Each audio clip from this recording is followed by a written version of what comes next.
Hi, it's time for another episode of my Songs to Chew podcast. I'm Peter Alsop, and today we'll listen to a sing-along that's been a big hit in junior high schools all across this country. It's on my Fan Club Favorites album, and I hope you'll sing along with us. Come on now. Put down whatever else you're doing for a couple of minutes, snap your fingers, clap your hands, raise your voice, and join in with us on Let's Trade Butts.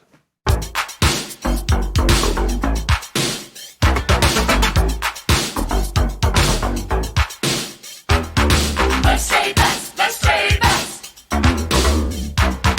Let's trade butts, let's trade butts. If you don't like the one you got, Let's trade butts, let's trade butts. let's trade, cause I like yours a lot.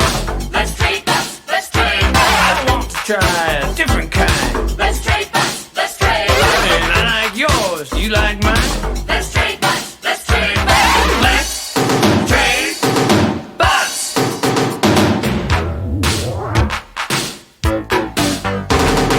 Let's trade butts, let's trade butts. Let's trade butts, let's trade butts. Now everybody else looks great, but my butt's only second rate. I'll hang yours down below my back. I need a new one, this one's cracked.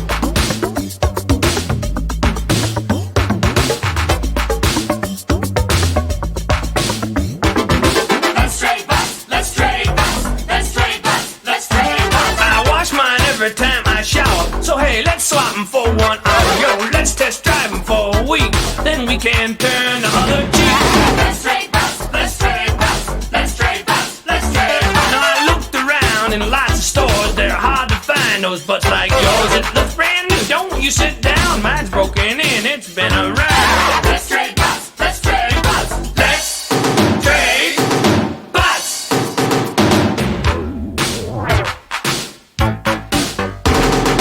Let's trade butts, let's trade butts. Let's trade butts, let's trade butts. So when I try yours on for size, my friends will not believe their eyes. They'll look and say, where'd you get that? Hey, trading butts is where it's at.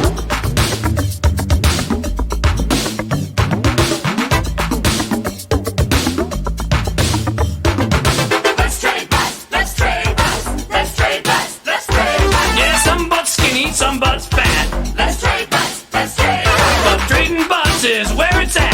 Let's trade butts, let's trade butts. I learned a lot from trading butts. Let's trade butts, let's trade butts. If you don't like your own, you're nuts. If you don't like your own, you're nuts. If you don't like your own, you're nuts. Let's trade butts, let's trade butts. If you don't like your own, you're nuts. Let's trade butts, let's trade butts. And if you don't like your own, you're nuts. Let's trade butts. That was Elliot Wolf on the synthesizer. Norm Roper programmed the drums, and Miriam Cutler, Shelby Flint, and I sang background vocals. Of course, a song about butts has got to be humorous. I wrote it as a breakdance song with teenagers in mind. When teens are asked about their bodies, they often express self-criticism and have strong feelings of inadequacy and jealousy and shame. And clinicians say it's not just teens who experience these painful feelings. It seems that people of all ages have been diagnosed with CAA, or compulsive appearance anxiety, and it's often accompanied by another disorder, cool attitude anguish. When these two CAA complexes appear in the same patient at the same time, they feel really awful about themselves. Then it's more commonly referred to as CAA, or caca dysfunction. Yes, you're right. I made some of that up. Our adolescent years are difficult because our bodies and our role in society are both changing. As teens, we are never completely satisfied with how we look. We often want to look like someone else. We want some body part to be bigger or smaller. We know things would be better if we were taller or thinner, or our hair was a different color or length or texture. Our appearance seems to be the ticket to acceptance from our peers. Since we notice and admire everyone else's good qualities and most of our traits seem undesirable, I figured why not just trade body parts with our friends? They might want something we have, and then everybody wins, right? Usually when we're overly critical of ourselves, it's because we've internalized someone else's voice. Maybe there was someone in our lives when we were children who criticized us about how we looked or one of our personality traits. And now that they're not around anymore, we take over and criticize and discount ourselves. We look at other people who have different genes and different family backgrounds than we do, going down their own path, and we compare ourselves to them. We can't walk on their path. We need to find our own path. So comparing and competing with others on this level makes no sense at all. Beauty contests lead us down the road of looking outside of ourselves for approval, and no matter how many times we may win the contest, it's never enough. Eventually, we will all lose when we measure ourselves with external standards. Many families who are overconcerned with appearances practice what we call binary or black and white thinking. If we aren't perfect or we don't measure up to some outside criteria, then we are nothing. We're losers.